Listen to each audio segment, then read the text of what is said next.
Sabina Shaikh is an economics lecturer in the program on global environment and the director of the Environment, Agriculture, and Food, EAF, working group at the University of Chicago. Sabina's research focuses on understanding how humans value the environment and natural resources. Her current research, funded by the National Science Foundation, is focused on water sustainability and food security in Southeast Asia. As founder and director of the EAF group, Sabina leads student research projects on urban, environmental, and food issues in Chicago. Please welcome Dr. Sabina Shaikh.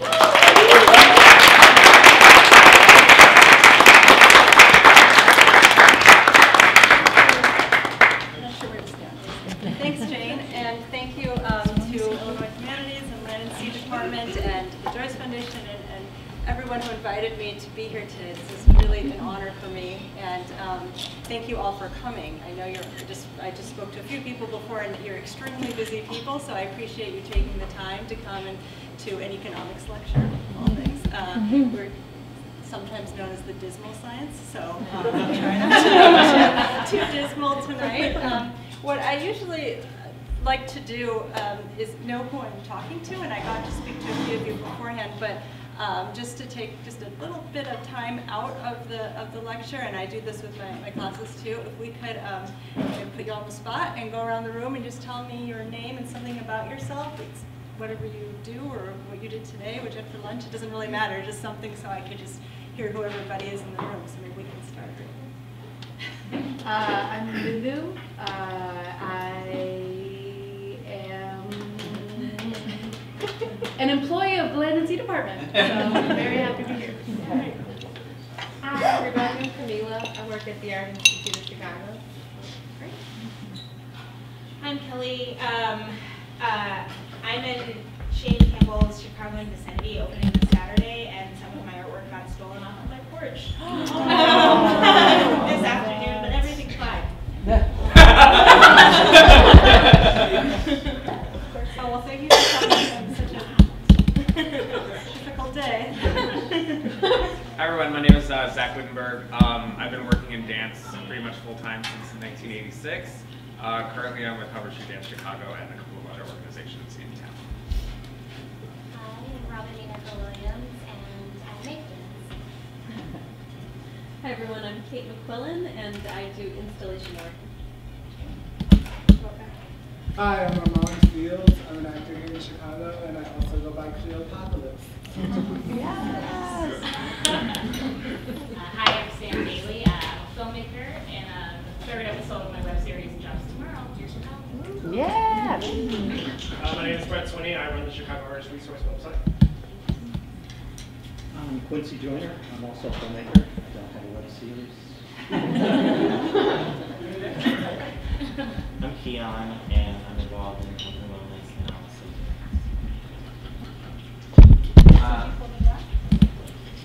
I'm Zoe. I'm a filmmaker and love cinematography. I'm Mary Beth. I'm the photographer for Salon-a-thon, and I'm also a web designer, and I just washed my hair. I'm a performer, a dancer, and also do events for Land and Sea Dept. Great. I'm Alana. I'm the director of operations for Land and Sea.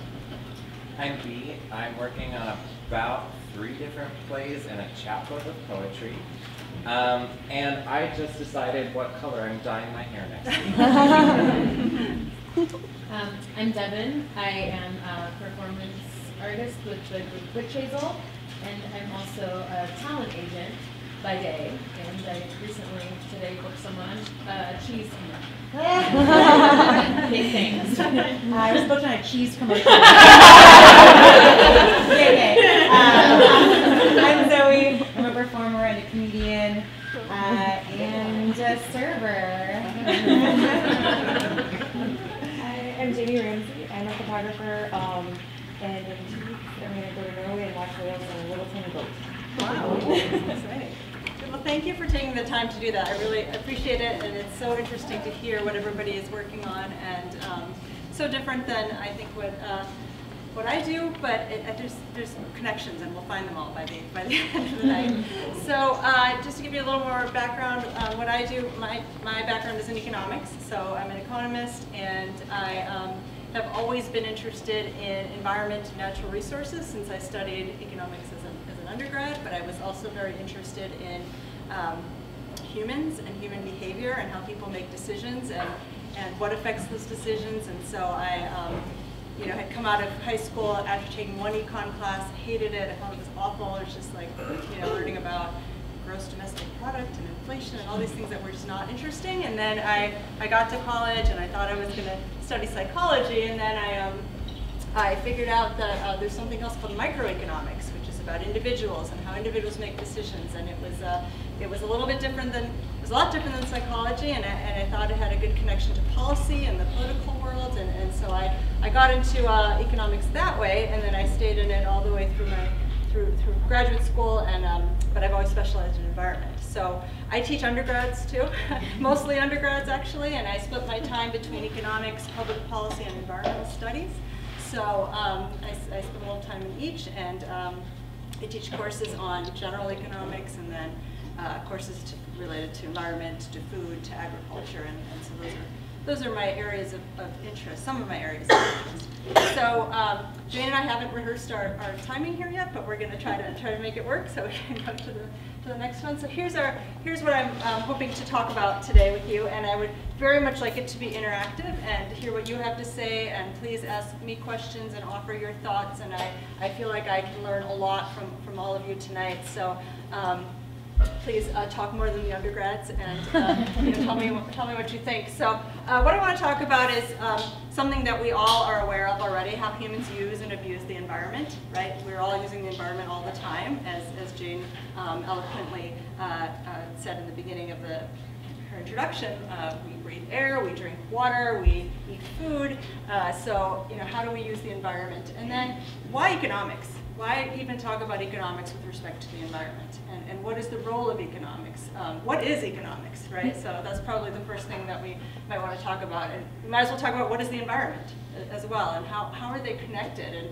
And when you say environmental economics to people, and I tell people that's what I do, no one's quite sure what that means. So, and then we want to talk more specifically about what I mentioned, this field of microeconomics, or sometimes what people are now calling behavioral economics. So all about value, human values, and behavior, and how do we do things that affect the environment. And I'm not just talking about making a donation to the Sierra Club or going to adopt a beach, but how does things that we do every single day and everyday decision making affect the environment? So how did we get here today? What are we eating today? All of these things, like how was this table made? All of these things that we do every single day when we make decisions, how does that affect the environment? What does it say about how we feel about the environment, or how we value the environment, to use the economics term?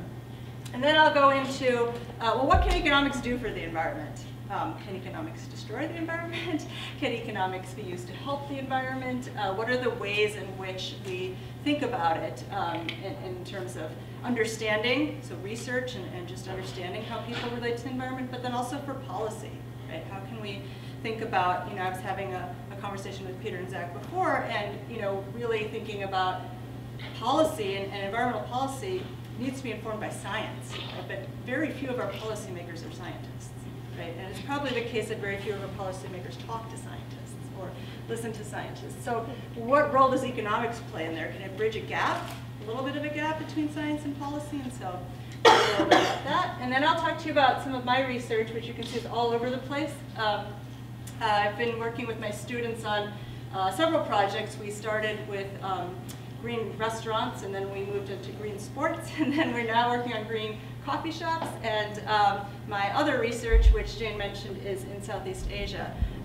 I should say most of my background has been domestic research, and so this is my first foray into the developing world, which was actually my plan when I went to graduate school, but I never got there until now. So, but they're all related. They're all tied to economics. So we can go ahead.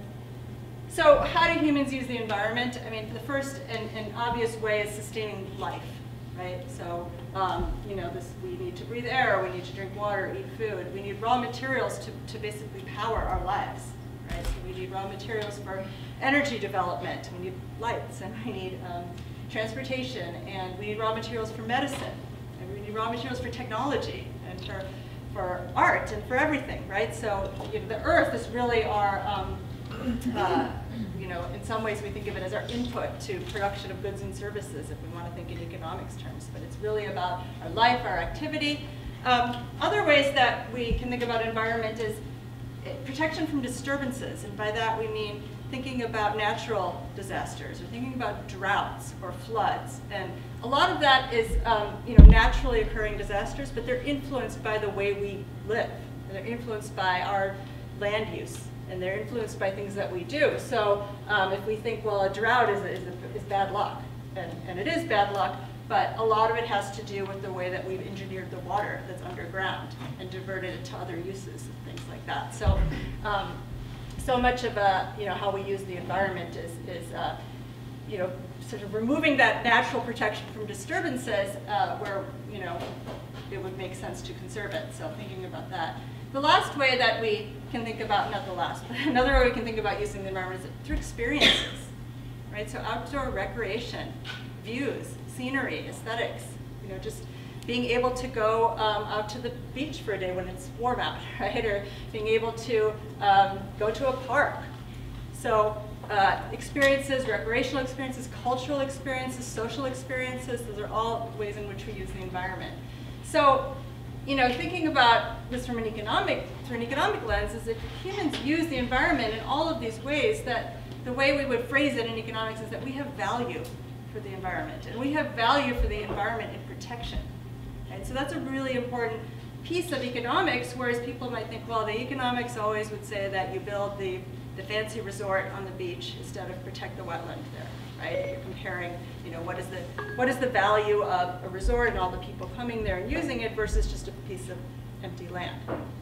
Well, this is one way we use economics is to say, well, what is that wetland, conserved wetland worth? Like, how can we figure that out? Like, how can we say, well, actually, if you don't develop the resort, you can protect the wetland and get all these benefits from it. So we really have to think hard about how to understand that and how to measure that and how to compare it. So you can go to the next one. So this is a framework that's been developed. This is from Freshwater Watch, but this framework of ecosystem services, it's called, has been really emerging. The ideas have been around in economics for a long time, but the framework of using something called ecosystem services, which are defined as the benefits that humans get from nature. So if you look at this, it kind of talks about all those things that we just mentioned, but in a much more specific way. And so this is set up in a way to think about the environment as goods and services, right? So you don't really think about the environment in that way, but you can see what we call provisioning services, and these are like our raw materials like water and fish and wood, right? Or regulating services. So pollination is something that's in the news a lot lately, and we think about honeybee populations and these are disappearing. Why are they disappearing? What does it mean? One interesting thing when you think about pollination is if you look at the value of bees to produce honey, right? That has a direct market value. You can go and buy honey. The value of bees in pollination services greatly outweighs the value of bees for making honey. But we don't have a market value for those pollination services, so it sometimes just gets ignored. Right? So that's one thing that economists try to do is say, well, by protecting honeybees, you get the value of pollination, which is life, essentially. So this is how people have been sort of framing the way in which humans benefit from the environment, and you can see there's everything down here to purifying water, storing carbon, so natural systems can do that. If we aren't able to do that through nature, we build or we engineer things to do that instead, right? And so we can think about that. And then the cultural services, experiences, education, research and development, recreation, aesthetics, all those other pieces as well. So if you look at these, some of these are fairly easy to understand, like fish and food. Others are very hard, like biodiversity, like the number of different species that exist. How would we ever think about that in terms of like the value, right? So this is something that's really interesting, and it's being used quite a bit, and I'll show you in a little bit that it's really being adopted in the policy arena. So we can move on to the next one now. Okay, so you weren't supposed to see all this at one time, but now you are. So why economics in the environment? So the first thing, environmental economics. So someone came up to you, like I came up to you tonight and said, I'm an environmental economist. what would you think that meant? I've had people say, isn't that an oxymoron? The use of the environment to create capital. Use of the environment to create capital. Yeah, so that idea of like inputs to production. You have a background that's in economics a little bit, right? Yeah. Yeah. So, what else might you think? Well, let me step back for a second. If someone were to come up to you and say, I'm an economist, what would you think? You can be okay. Someone who studies markets. Someone who studies markets, yeah. Or assesses value, and so in this case, how do you value the environment? Yeah, someone who tries to basically put dollar values on everything. Yeah, that's what we do. It's true. Someone who endorses a presidential candidate. Someone who endorses a presidential candidate. Yeah, I don't know who economists are endorsing right now, actually, but someone who studies rational behavior? Yes, we're going to talk about that in a second. And I'll try to put it in quotes. So, let's step backwards and go, so what is the environment? Why are we going to put economics in the environment? So here's a couple different definitions of environment, and you can see through all these definitions, it's really about the natural system. Okay, so we're talking about nature, and we as people are part of the environment because we live within the natural system, but it's really about nature itself. Okay, so air, water, minerals, organisms, and all of these, I guess what they call external factors, but things that just exist around us. So we can go to the next one. You can go one more, sorry. Urban environment can be rural. Look at rural environments, and you can go one more. Local and global, right? So you can, I've done projects that have been looking at, basically paved surfaces in Chicago as an environmental study versus looking at climate change as a whole. There's connections there. So environment can also be the developed world. This is the High Line in New York. I'm sure some of you have been there. This is Southeast Asia, so the developing world, and also the rapidly developing world is environment. So thinking about, we often try to categorize countries into developing or developed, but there's definitely something in between, which is China. And what happens as countries develop? Do they become more polluted, or do they become cleaner? Right? And thinking about countries develop, we would think that they're becoming wealthier if we measure in terms of that dreaded gross domestic product, right, GDP. We think incomes in countries are going up. Well, what happens? Well, you saw Southeast Asia, you see China, and then you see the United States. Eventually, countries get much cleaner as incomes go up and people get richer. But there's a long period, in some cases, before that happens. So why economics? What is economics? Why are we trying to use this for the environment? And so you can see here from these definitions, I think probably the second one is the most comprehensive, is social sciences studies how entities, I guess, and make choices on allocating what we call scarce resources for unlimited wants. So this is the idea of the rational person that believes more of everything is better. I just want more stuff. We as a society have unlimited wants, right? But resources are scarce. And not just natural resources, all resources are scarce. Right? Things have a finite. The last one is probably a little bit more general. It's a study of how people choose to use resources. Okay, so we do this, it's basically the study of what you do all day.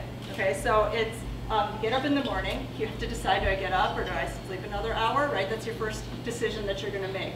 So you're allocating your time, right? You're constantly allocating your time. You're constantly allocating your money, I'm sure. You're constantly making decisions about how to use resources. So you all had to make the decision to come here tonight, right? And I'm sure you had other things to do as well, and you decided that this was what you wanted to do. So you gave up working, or you gave up another dinner that's not going to be nearly as good somewhere else, right? And so you have to make those decisions. And so this is what economics does. Microeconomics does, anyways. It studies all the decisions we make and what we give up to do something, okay? The other important piece of that with economics is we just make trades all the time. We make trades with ourselves, right? So that idea of you came here tonight instead of doing something else, that's the most important concept in economics. We trade with each other all the time, right? So we specialize, we can't do everything, right? So we specialize in something and then we trade with other people. So a lot of people think, well, economics is just about money. Well, money is really the medium of exchange. It's the way that we make trades with people or with other people. So the market is just this set of choices that everybody is making. That's when we'll get into the rational decision making. And so, economics is about money, but it's really about exchange. It's about trade. And I would assume for artists and chefs and people in professions like yours, there's still a pretty good barter economy that we don't have in other professions, right? So money's not always going to be the medium of exchange, but it's still that process of exchange that we're interested in. Okay, so this is a lot of stuff too, but so this whole the rational individuals, right? So economics relies on rational individuals to make informed choices. So what do we mean by rational individuals? Do you all consider yourselves to be rational individuals? Sometimes. You hope to be, right? So economics assumes we are all rational all the time. Okay, so you might, if we aren't, none of the economic models work, right?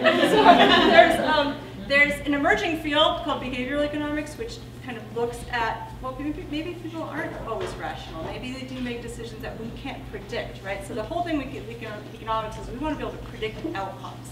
So people are rational, meaning people are always going to make the decision to choose something that they think makes them better off. Okay? So by making the decision to come here tonight, that you subconsciously think that was going to make you better off than whatever else you had to do. Okay. If later you say that was the worst talk ever, I was so bored, you might change your mind and say that wasn't the best decision that I had to take. But at the time you had all the information and you made the decision, we assumed you chose what was best for you. So then my students will always say, well, why do people smoke then?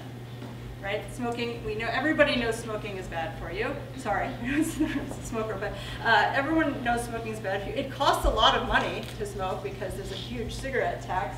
So why do people do that?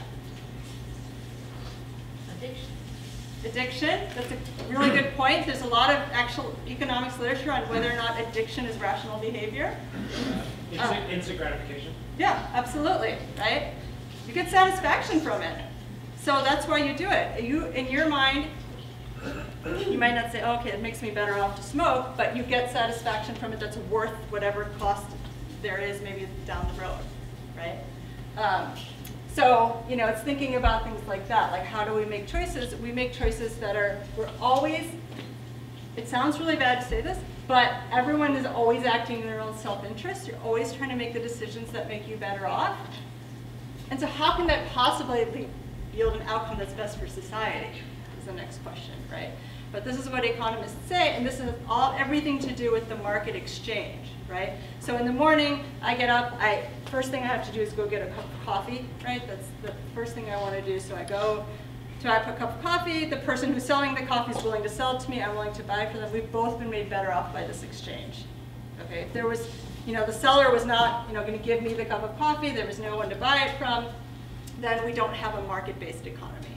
So the fact that you can all be in this room is a result of a market exchange. Yeah. And just, to me, that's a fallacy because you have things like human trafficking and things of that nature, which people are engaging in activities out of desperation. So how does that yield the result? Absolutely. You're absolutely right. So this is our basis, and then we have all kinds of exceptions for when it's not the case. Environment is definitely one of those exceptions. Human trafficking is another one of those exceptions. When people are not in the position to make decisions for themselves that make them as well off, the models fall apart, okay? Same thing with environment. If I'm making decisions that are best for myself, but I'm not thinking about the fact that, like, if I drove here tonight, right, instead of taking the train or instead of riding my bike, what am I thinking about when I'm making that decision? Thinking about how long it's going to take me, am I sitting in traffic, where do I have to be? Maybe I'm thinking about the pollution, right? If I don't have to pay directly for that pollution, though, it might not enter into my decision making. That causes a problem Okay, so the fact that I'm not considering all of the costs and all of the benefits of my decision, that results in what we call market failure. So just like the human trafficking example, the market fails in many cases. In my field of environmental economics, we basically start environmental economics class with market failure. Yeah. But that doesn't mean we don't use all the principles of a market to try to yield better outcomes for the environment. So I'll talk about that as we go on. So the important thing with this is in economics, what we do is we observe people making trade-offs. Okay, so all those trade-offs that we're making all day long, we observe those, and we think that says something about how you value different activities. Okay, we think the choices you make says something about the relative value for different things. Okay. Okay, a lot of stuff here too. But so in the microeconomic world, what we do is we rely on individual behavior and choices. So we constantly collect data. We're constantly observing, spying, trying to get information from people to figure out how much people value something. Can we use this for environment? Can you think of decisions that you make? And this, again, it's not like donating to the Sierra Club is one way you do it, but can you think about things that you do, decisions that you make that reveal how much you care about the environment? Recycling. Sorry? Recycling. Recycling, absolutely. Drying your hands in the bathrooms and using paper towels. Yep, drying your hands with the thing that doesn't dry your hands, right? It does. Having lots of roommates or living alone in a large space. Mm-hmm. Yeah, absolutely. Length of your showers. The length of your showers, absolutely. Taking a train instead of the flight. Yep, taking the train instead of the flight. So showers are a good example.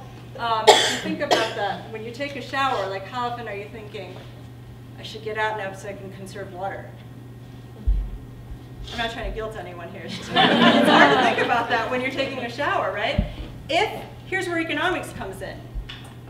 If you had to pay for the water you're using per minute in the shower, that might change your decision making.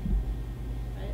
Or if you constantly had someone reminding you that, don't take long showers, it's bad for the environment, that might change your decision making, maybe, right? It doesn't. It doesn't. My husband will not. Okay, so we have an aspiring economist here, right? So we're going to talk about that, right? But there's other things too. So maybe you're not thinking about environment. Okay, so maybe that's not the motivation. But maybe you're thinking about the outcomes of environment or changes in environmental quality, like human health, right? So maybe you're thinking about things that, and there's been a lot of research on that. If you tell people, well, don't you, if you conserve your energy, here's the impact on human health, or here's the impact on children's health. How does that affect your decision making? Or it can be for your own health. If all of a sudden you're worried that there's lead in the water supply in Chicago, you might start drinking bottled water, or boil your water, or just drink something else, right? So you make changes in your behavior related to the environment all the time, right? Whether we think about it or not, or whether it's conscious or not. So that's what economists try to look at. That's what we're trying to find. So, all right, I think it's got a little stirred up, but you can probably go one more. You weren't supposed to see those questions. Yeah. Okay. So the question is, why do we, say as a society, want to protect the environment? Quality of life. Better quality of life, absolutely. Sustainability. Yep, stability. Sustainability. Resilience, right? All of these things.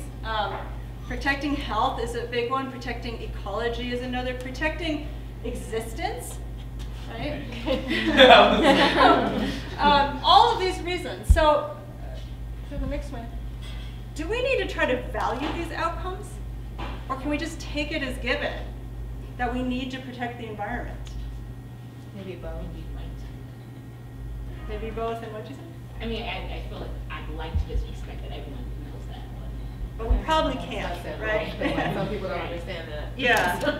So should we try to, and so what economists think is, well, we try to value these things. We do value them. We try to quantify them. We try to measure it. We try to value it so that we can show people, we can demonstrate that protecting the environment has economic value. So even if you could quantify it, even if you could say it's worth billions, trillions, it's more money than our entire GDP to protect the environment, we still need to figure out ways to do it. Okay, so yes, it's important to value it. So we have some hard questions. I don't know if there's anything in between there. Okay. So when we talked about what are the outcomes of protecting the environment, one is saving life, right? Living longer. Should we try to value that? Should we try to put a dollar value on human lives? They already do. We do implicitly and we do explicitly as well. The Environmental Protection Agency says everyone in this room's life is worth $7 million. But also, that's also contrary to the environmentalism. If we're trying to protect everyone's lives, right, then population growth goes out and then everything goes to hell, so. Yeah, so that's a whole other interesting question we could talk about. Like we've gotten really, really good at making people live longer. The majority of our, this is a total digression, but the majority of our healthcare expenditures are in the last like 3 to 5 years of a person's life, right? And we've gotten really good at keeping people alive longer. And many countries have done this, and Japan is as but that's very, very costly to society to keep people alive a few years longer. So that's a whole other thing. But yes, we do put a value on human lives, right? So the EPA says everybody's life is worth $7 million. So if I'm going to look at the value of the Clean Air Act, I have to figure out how many lives does it save and what's it worth. $7 million is a lot for life, right? What about endangered species? Should we try to put a dollar value on that? We haven't done that quite as much. We have an Endangered Species Act that just says we're going to protect endangered species. There's ways that we try to do that too, but what does it mean for something to be priceless? So sometimes when I talk about this, people will think it's horrible to try to put a dollar value on a human life, or on nature, or ecology, right? Why? Because that turns it into a commodity almost. But what does it mean to be something priceless? It is a commodity because of health insurance. Yeah. Because people's lives are a commodity. People that don't have money live in areas that are not upkept. They don't have access to the things that everyone has. They have shitty pipes, they have lead, they have pollution, they have other things.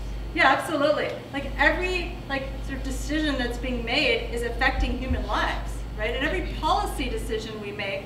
So if we make policy decisions about should the water be treated the same way if it comes out of the river as opposed to when it came out of the lake in Flint, Michigan, that was just a really bad mistake and decision that was made. But that's why that law exists, because to protect human lives. That's just one example. Yeah, so what does it mean for something to be priceless? Unfortunately, what it means in the implementation of policy is it often translates to being worth nothing, right? If we're going to be comparing benefits and costs of things. So in many early benefit cost comparisons that were done, like say when they started building dams for hydropower in the Pacific Northwest, what is the benefit of building dams for hydropower? Is you get irrigation, you get power, you get transport in the river. What is the cost? The cost of constructing it, putting it up. Did anyone take into account what is the cost of changing the river flow and changing the salmon migration? And all of a sudden we had threatened salmon, not all of a sudden, but over a period of time we had threatened salmon in the Pacific Northwest.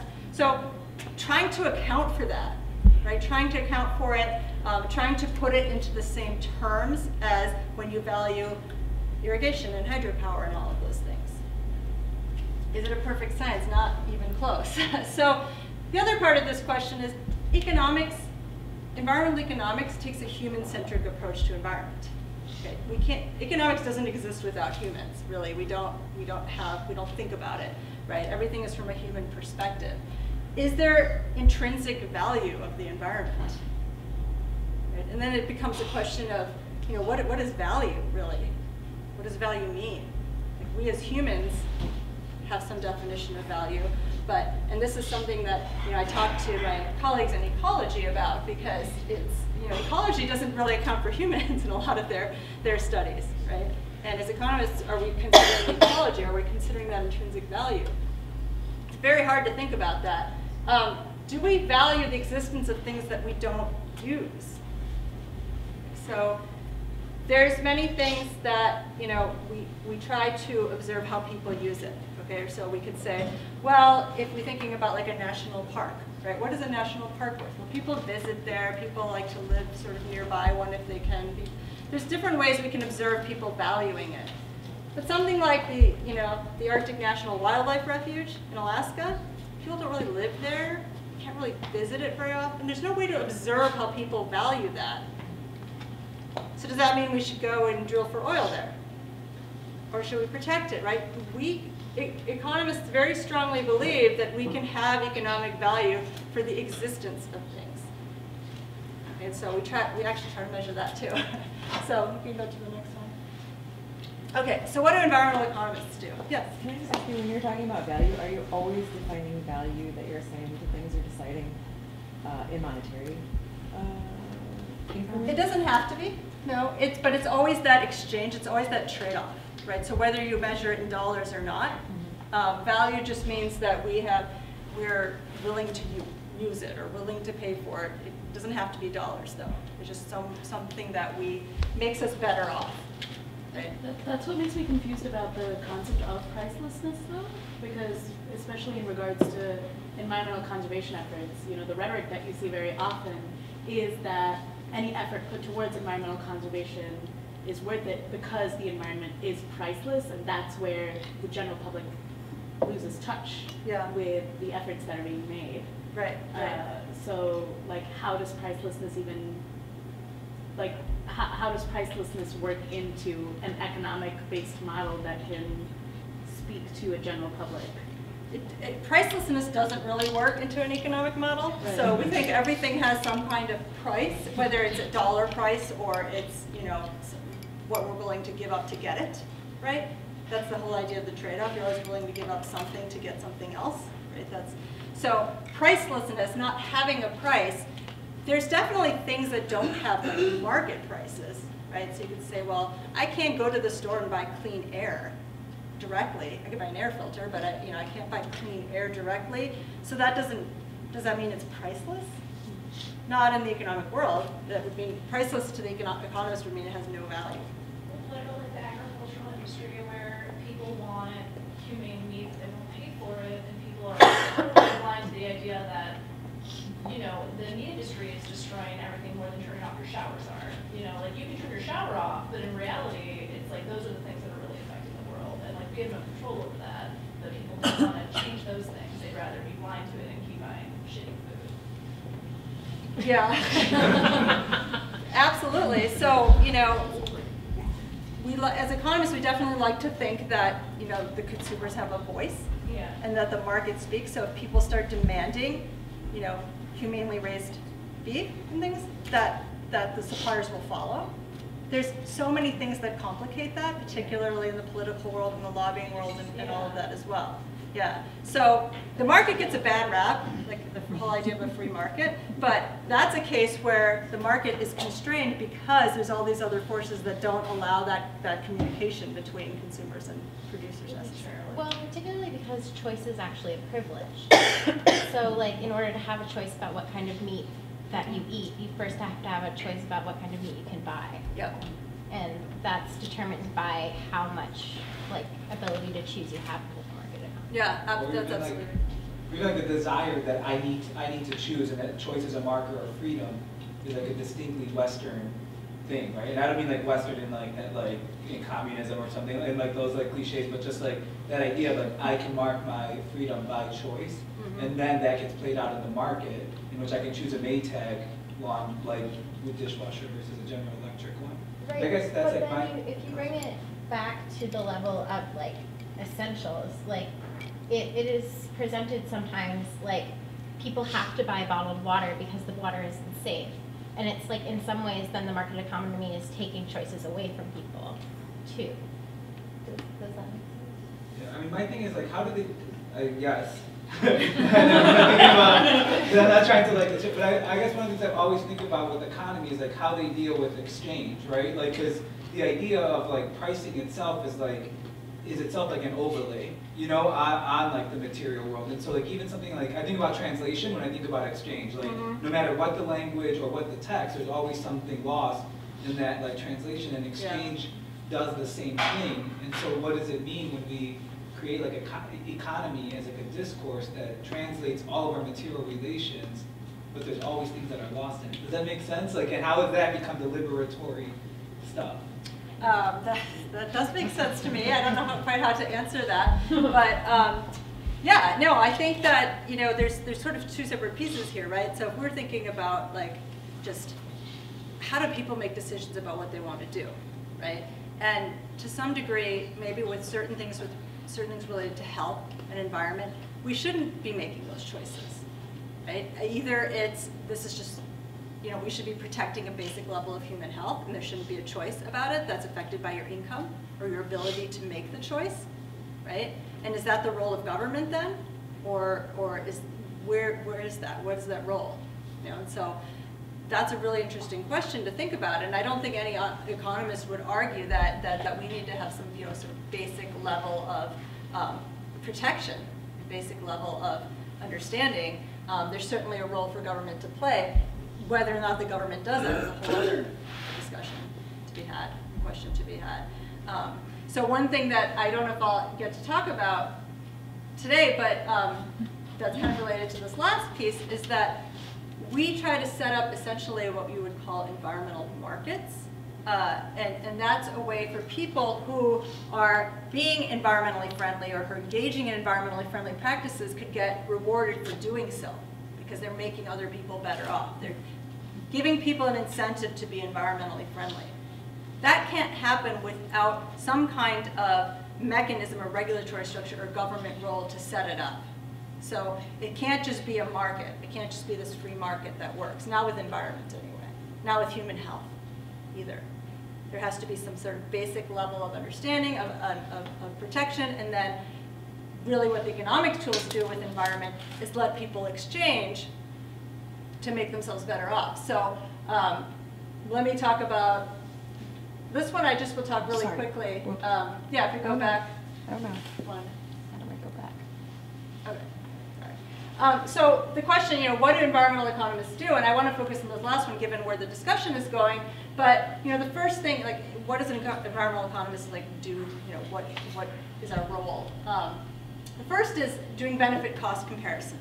So comparing the value of, say, a benefit-cost comparison of an environmental regulation, or of a dam building. You know, we just talked about a dam building, or of a food labeling requirement, for example, right, or some information. So understanding benefits and costs. A big role for economists, so all the government agencies, the USDA, the EPA, they have a group of economists that do these types of things because we need to value the environmental and health outcomes, not leaving them out, not treating them as zero, understanding what they are and what they're worth. What else do economists do? We call least cost solutions to meeting environmental goals. So under the law that the Clean Air Act is established under, all the environmental standards set under the Clean Air Act cannot be based on benefit or costs. Sorry, they have to be based on human health standards. Okay, so that's the law. What economists do then is try to find the least cost way to get there. Okay, so if you can say, here's your target, whether it's, you know, sulfur dioxide emissions, or it's carbon monoxide, or say carbon dioxide, which we haven't quite gotten to regulating yet, but if we're going to do it, here's what the scientists say, here's what the public health experts say you have to achieve. The economists come in and say, here's how you can get people to do it. Here's how you can do it in a low-cost way. If you can do it in a low-cost way, I mean, everybody wants to save money, right? If you can do this in a low-cost way, then you have money to spend on something else, whether it's, you know, education or transportation or something else. Or you can say, well, then if it's a low-cost way, you can get more of it, right? That's kind of the idea behind that. And then this one is the one that I find the most interesting, the behavioral piece. How do you drive people towards environmentally friendly behavior? And so this is a really interesting question, and this is one that it varies on the type of environmentally friendly behavior. It varies on the setting, the population. There's a lot of really interesting things to think about this, and one thing that sort of emerged in the developing world is that conservation policy in the developing world was really bad for low-income farmers, for subsistence farmers. Right? It was basically taking their land out of production and putting it into conservation for environmental reasons, but that was their only source of livelihood or their only source of income. So there's been some economic models that have emerged to say, well, instead of trying to penalize people for destroying the environment, particularly in those types of settings, why not reward them for protecting it? Why not like turn around the framework? So you can kind of go. So this one, I think I'm gonna, how much time do we have? About 10 minutes before Q&A. Okay, all right. So I'll just quickly mention this. So this is that idea of putting dollar values on everything right here, okay? So the White House just announced they're trying to put values on ecosystem conservation, and they mean dollar values. Why do they want to do that? They want to make the case for agencies like the EPA or agencies like the National Park Service or the National Oceanic Atmospheric Administration to get funding to do things, right? That environmental conservation is worth something. So here's some studies that actually don't really, I think, help the case that much, because we're saying, what does this mean to anybody here, right? We're saying that, well, the world's coral reef ecosystem is worth $29 billion a year. Does that really make a case to us to protect it? How does that, where does that value come from? You know, there's all kinds of different ways that economists try to value these things. The other ones here about deforestation and damages has wiped out $23 trillion a year in ecosystem services. So all of that like circle that I showed you with all those different services in there. So this is what some economists are trying to do. Other economists don't really like this approach too much because you're trying to add up the entire value of nature. And that doesn't really make any sense. And that's not even actually how economics works. We think more about like choices and decisions and changing things just a little bit at a time. So trying to put a value on all of nature, what does that mean? Like, what do we do with it? So, go. So this is, I just took a list of things that I have worked on with some of my research in the past. So instead of looking at, what is the total value of nature, I'm definitely guilty of putting dollar values on nature myself. But these are like just things that I've done, so you can just kind of get a sense for what we try to do. So the first one is my dissertation research, and I did my dissertation in California. You can probably tell from the topic. But the value of protecting whales is trying to measure that through people's whale watching trips, which is a big recreational industry in California. So that was one way of doing it. We looked at the per person value of spending a day at the beach in Chicago. Why would we try to do that? Well, if you go to the beach for a day in Chicago, how much do you pay to go there? Nothing, right? So does this mean it's worth nothing? No, otherwise you wouldn't do it, right? It's worth something to you. You gave up something to do it. So again, we're trying to measure the value of that so that we can make the case for preserving the beaches in Chicago, essentially. The value of proximity to parks and park amenities in Chicago, looked at that, and so a couple other ones here you can see as well. And so a lot of this was research, more so than for policy. So research that tells us, for example, this one, the willingness of Canadian farmers to convert basically cropland that took a lot of fertilizer and a lot of tillage that was really bad for the environment to convert it to forestry. And we found that they really didn't want to get into any sort of long-term contract or any kind of contract with any government agency. So this program, even though economically it made sense for them to do, we found through our research that it had to be set up some other way. So that's kind of what we're trying to do with a lot of these. This one here, this was about managing stormwater in Chicago. So in Chicago, we talk a lot more about managing too much water versus too little water because of flooding, basement flooding, and just basically the costs of treating too much water, which is the cost of our sewer systems. So this we were looking at whether or not people, like homeowners, would put in things like rain gardens and rain barrels and things to better manage stormwater. Not so much. So we found. So those are kind of just some examples, but we can go to the next one. Okay, So environmental protection has economic value, which means that in some cases people are willing to pay for it, whether you pay for it in dollars, whether you pay for it in just behavior, whether you're, all those things we talked about. If we observe you doing something that shows value for the environment. So the first part, of the middle one here, what happens if you harm the environment? Should you pay for the damages? And that's pretty much the way our system works if we have environmental protection laws. Not so much on an individual basis. We do have some things here and there, like you're not supposed to dispose of certain things in your garbage. Nobody really pays attention to that, But for bigger polluters, this is pretty much the way it works if we do have regulation. What about this one? And this is the one I think is more interesting and I like to talk about. And this is what I was saying emerged more from the developing world, a concept called payments for ecosystem services. So if you are providing water storage on your land, if you're providing carbon mitigation, if you are doing things that provide benefits to society or benefits to people other than yourself, should you get paid? You're providing a good or service in a way, right? So the question is, should you get paid? Why should you get paid? Because if you don't, you might not do it, right? So, you can think about both of these in terms of the shower, if you want, in terms of that, like, what is it going to take for me to protect the environment? And we all like to think we're good stewards of the environment. We all do things, but again, just thinking about that, what is it going to take? Is it you have to pay for the damage, or you get paid for protecting the environment? So there's a lot of things emerging now in the policy world that's looking at this model.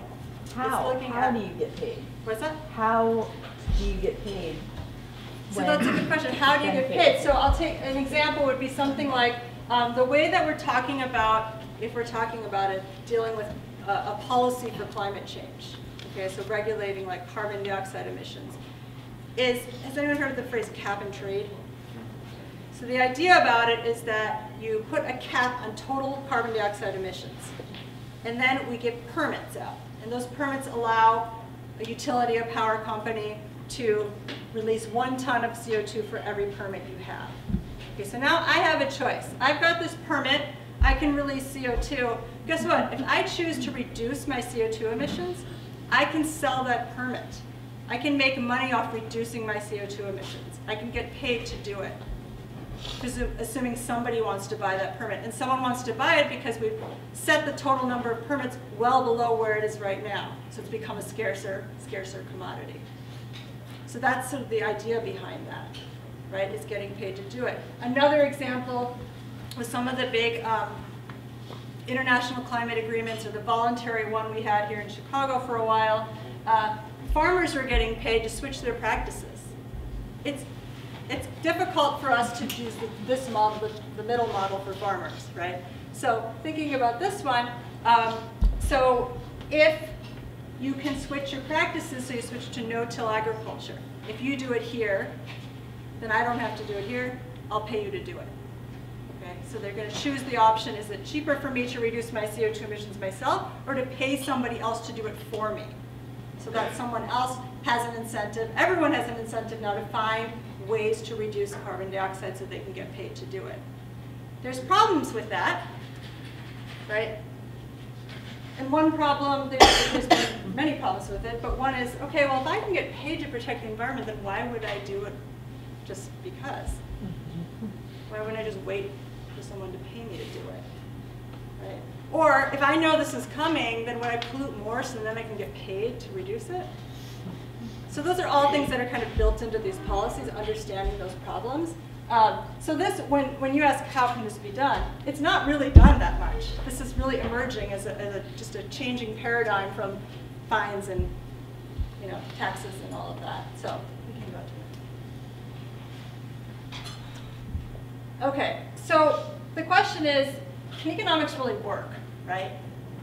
And so what are the ways in which, what causes people to protect the environment? What are the ways in which we can ask people to protect the environment? And it doesn't have to be like really expensive things like changing all of my appliances in my house. It can be, when I'm walking down the street, finding a recycling bin for my bottle, right? Which has very minimal impact, but it's how can you get people to protect the environment? Education and awareness, certainly. right? Well, you just said that you can't do it at home, but right? So educator can make a difference. Economics, we think, can make a difference, right? You can change the prices, right? If we raise the gas tax, you know, there's a lot of economists that will basically study this. You want to reduce automobile pollution in the city of Chicago. Here's all the different ways you can do it. You can, from an economics perspective, you can raise gas taxes. So gas is more expensive, but guess what? People can buy more fuel-efficient cars, right, and still drive as much. You can try to do other things like build more fuel-efficient cars. You could try to do things like congestion pricing, which we don't really have in this country. But there's all different kinds of ways, and so that's basically what economists are trying to do, is figure out, okay, well, if we can reduce cars on the street by this much, we can reduce pollution by this much. So what are the different ways we can get people to do that? So morals or ethics, can we appeal to conscience?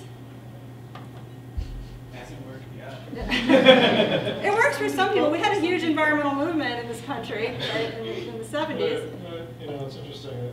I think a lot of the models that you're talking about are anthropocentric, and I feel like, strangely, some of the most anthropocentric leaders are people, religious leaders, but they're ones who are coming together in a more biocentric environmental movement now. Yeah, yeah, absolutely. So, and in Europe, there is and to a certain extent in some other areas like in Australia, there is actually a strong green movement that does not foreground humans above other species.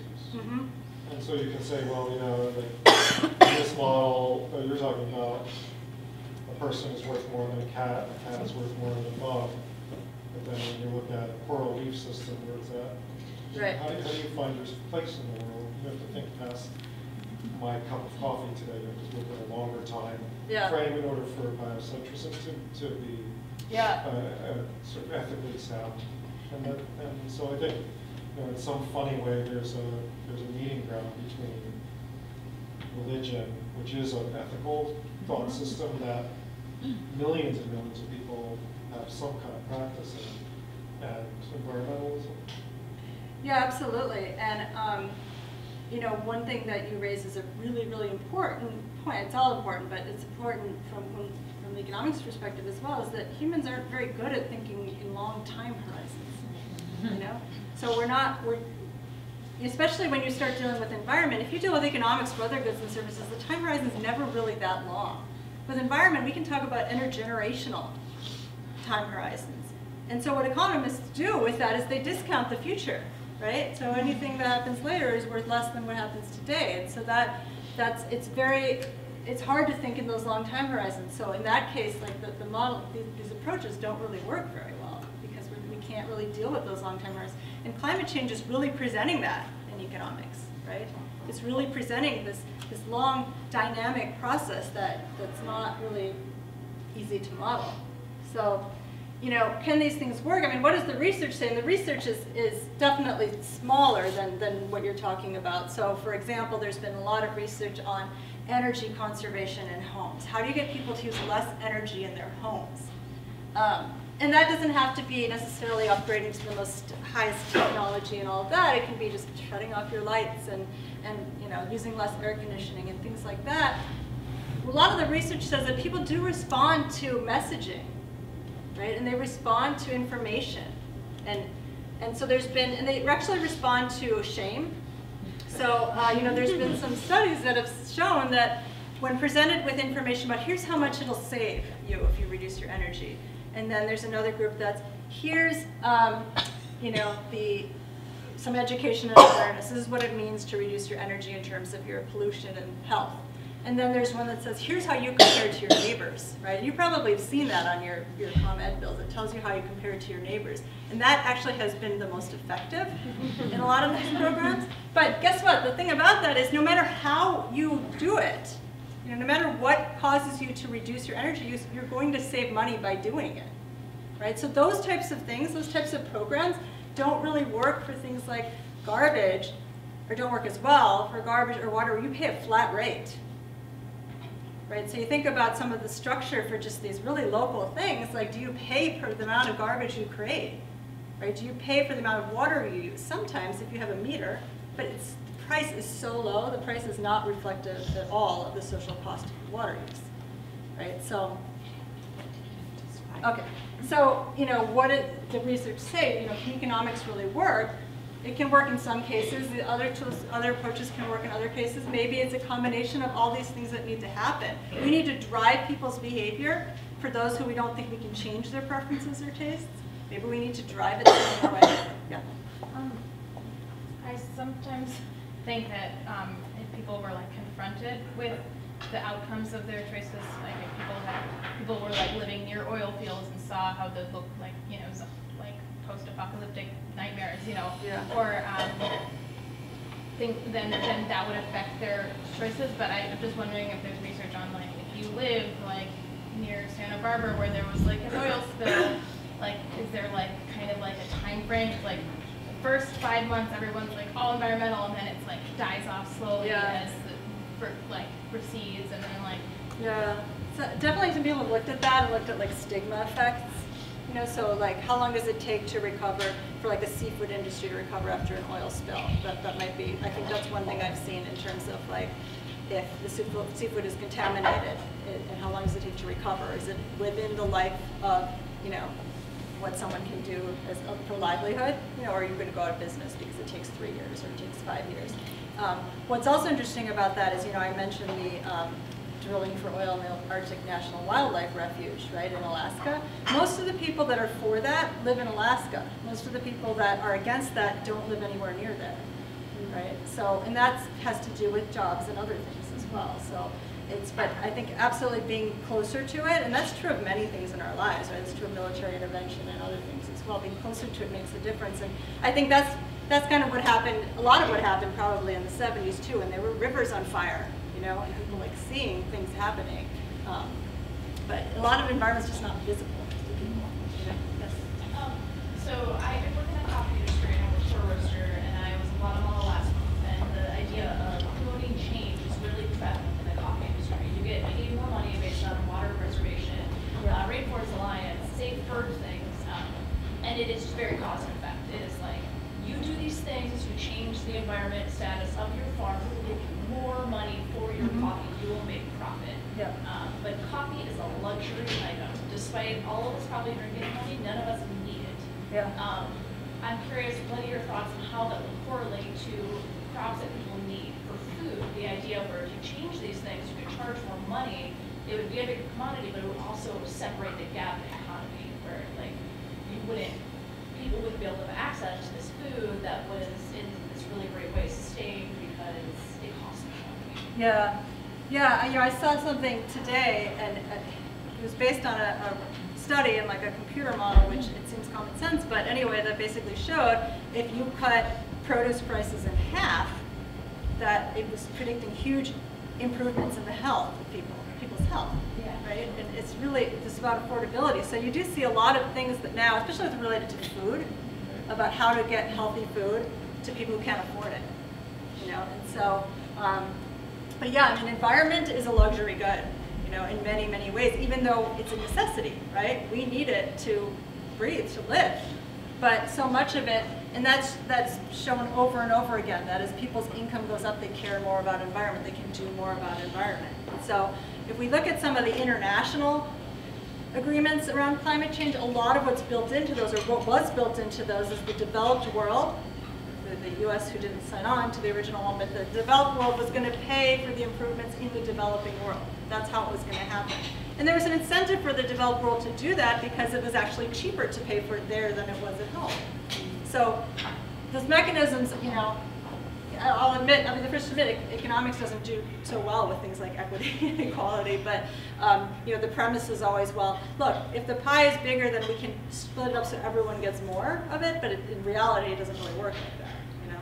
Too with coffee, if you buy more expensive coffee that's like organic rainforest alliance, you're promoting better practices in farms. Yep. So in turn, that does happen. Yeah, absolutely. And so I'll just kind of close, but I wanted to talk a little bit about some of the projects, one of which has to do with coffee shops, so I would love to talk to you more after we're done here. But so if we just go, I'll just tell you really quickly about some of the projects that we're doing. And maybe I'll just tell you about my students' projects because they'd be very happy to know that we were talking about them. So my working group, the Environment, Agriculture, and Food group, we usually work with partners around the city. We've worked with the city on green roofs, I think. We've worked with the Chicago Architecture Foundation on an exhibit. They had it was basically, I don't know if anyone went to it. It was several years ago now, but it was entitled, How Much Does It Cost? We've been working with the Green Chicago Restaurant Coalition for a long time, and my students did some research on the Green Seal. It's a green certification for restaurants and food service. And so we looked at it, we divided until they wanted us to go through the hundreds and hundreds of practices that were in their certification and evaluate them to figure out why no one had used their certification. Everyone was using the competitors. Theirs was very scientifically robust. They did all of this environmental research, but nobody wanted to adopt it because it was way too hard to do, right? And you know, it was just too burdensome. And so we went through and said, okay, well, we're going to look at all of these things. We're going to look at maybe it has huge environmental impact, this one particular practice, huge environmental impact. So maybe it's like cutting the amount of meat you serve, right, in your restaurant. Huge environmental impact. But guess what? Nobody wants to do that because then we looked at all these other categories. Why? You know, what kind of cost does it have? What does it have on consumers? How easy is it to do? What are the benefits to society? And so we went through this whole thing.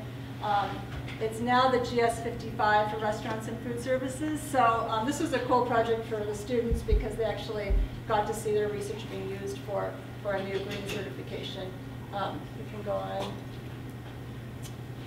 This was an interesting result from that study. We did a survey of restaurant consumers in Chicago. And again, these are all just survey responses, not real behavior. But we did what you call a paired comparison or a conjoint analysis where we offered people all these different entrees. Some had more organic ingredients, some had more locally sourced ingredients. And we found that people in Chicago were willing to pay pretty high premiums for locally sourced ingredients. Not quite as high for organic. We found, unsurprisingly, women were willing to pay more than men. Those who were engaged in environmental and food issues were willing to pay a lot more for locally sourced than organic. Even those who just didn't care about environment or food issues were willing to pay for locally sourced but not for organic. So those are the kinds of things that we found out from that project. And then, why did you say that the women versus men thing was not surprising? Well, most studies that you find of like who cares about environment, women care a lot more than men. Women, young people, and people with more money, basically, are the ones that you find. This is another project we did. You might have seen some of these signs around the city. We worked with the sports teams in Chicago to with limited success to measure baseline environmental impact. Sporting events had huge environmental impact and make recommendations about how to reduce those. It worked okay. So my students, this is us in Soldier Field.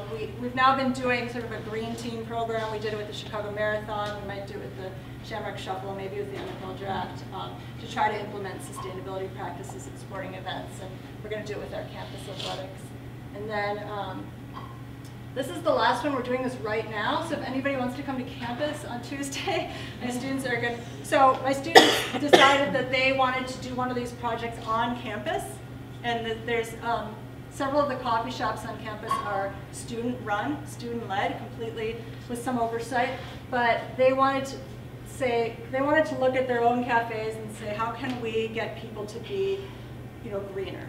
Basically, to use reusable mugs. To how can we get the cafes to buy the coffee that you're talking about?